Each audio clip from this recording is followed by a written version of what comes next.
Homelessness.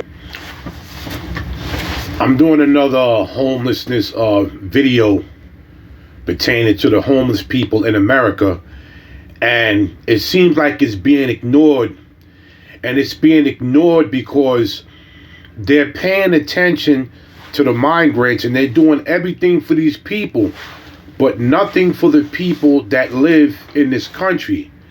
And this is becoming a real bad problem, and this is really making a lot of people feel some type of way. And I'm not talking about in a good way. Let's get it. Not a new issue, but it is one that often doesn't receive a lot of attention.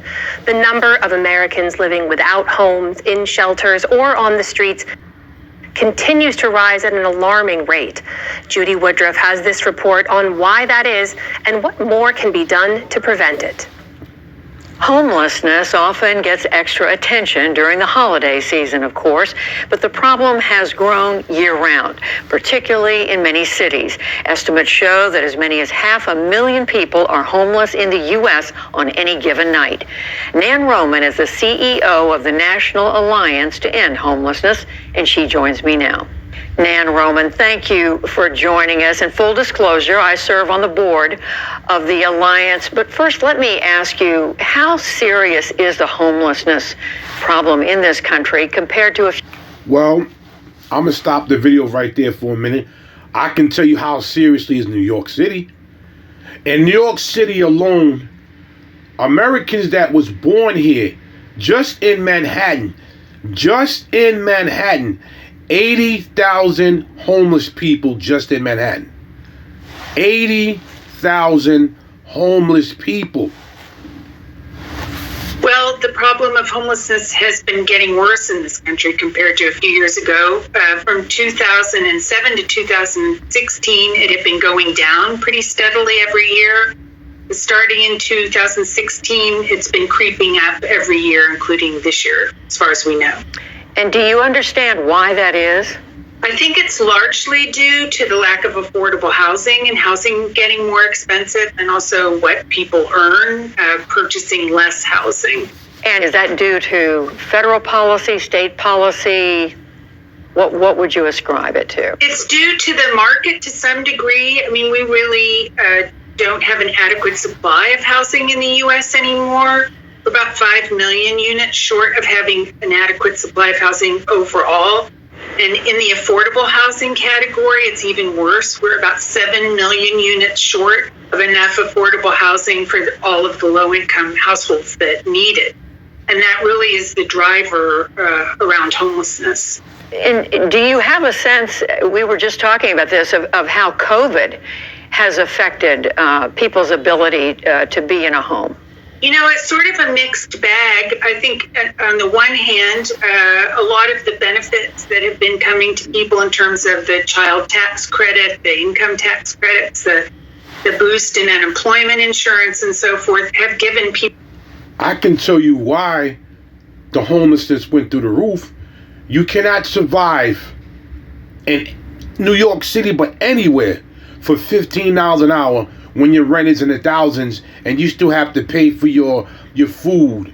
You still have to pay for your kids. If you have kids, you still have to pay for your clothes, your necessities. You still have to pay for a way to get to work. You know, you have to pay for these things. And if they really think $15 an hour is going to cut it, they're living in a delusional world. But they're giving all the money to the migrants. It's not fair and it's not right. And people have to start saying how they feel. Well, I'm doing it right now. I'm going to start tackling this, and I'm going to stand up for people who are afraid to stand up. Resources and the eviction moratorium, I should also mention, have given people resources or protected them so that they didn't become homeless. Our data isn't so good because some of the counts for the past 2 years have been stopped because of COVID. But we also see in some populations that it looks like there's an increase. There appears to be an increase in unsheltered homelessness, for example, whereas family homelessness is down, we think. And I saw that, I believe you were saying that more than a third of those who are homeless are completely unsheltered. They don't have any place, or don't go anywhere, don't have a place to go. That's right. So the homelessness system is basically just not large enough for the problem to help people who are homeless. And 39% of people who are homeless don't even have a shelter bed. So they're living on the streets and encampments, vehicles, places not meant for human habitation.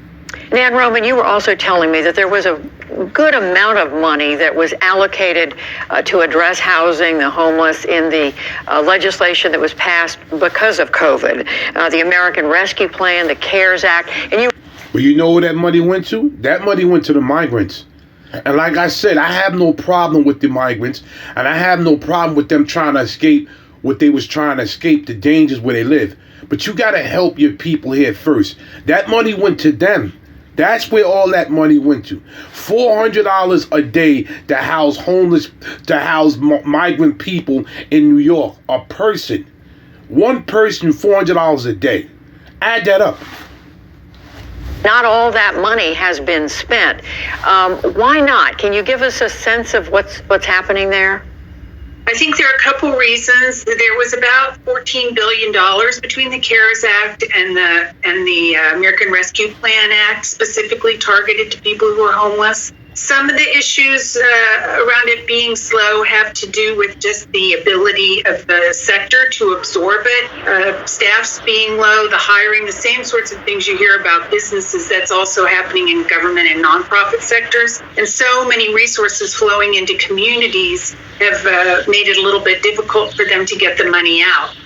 Is that an argument that more federal money right now, that many of these communities are just not equipped to handle it? I think the communities are equipped to handle it, but not probably quite as fast as we might hope they could handle it. Still, these resources are so critical, and as I said, they really are.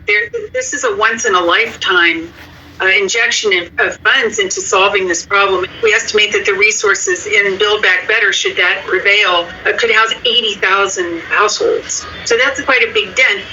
I want to come back finally to why so many people are homeless in this country. I know I hear many people saying, well, they think they'll say it's because of mental illness, or they think it's because of substance abuse. But as you suggested earlier, it is more complicated than that. It really is about affordable housing and wages. I will age myself, but I'll say when I first started working in the late 70s, there really was on housing issues. There was not homelessness. Very, very few people were homeless. And what's changed since then is... That's New York City train, all them homeless people. That's the E train and the A train. That's mostly the E train, where people are sleeping all the time. That's homeless. And let me tell you something. A lot of people that sleeping on the train actually go to work, go take a shower at the free showers they have on 44th Street, and sleep on the train to go back to work. There was an adequate supply of affordable housing, and now we're 7 million units short. And if housing is affordable, people will be housed. They won't be living on the street. It's really, housing's not affordable, that they're homeless. And so at this holiday season, what would you want Americans to know about homelessness in this country? Well, I'd want them not to blame homeless people for their homelessness, to understand that the solution is really not that complicated. No, I'm not blaming the homeless people for their homelessness. I'm blaming Joe Biden and Eric Adams and all these people who's catering to the migrants. I have no problem with them, but take care home first.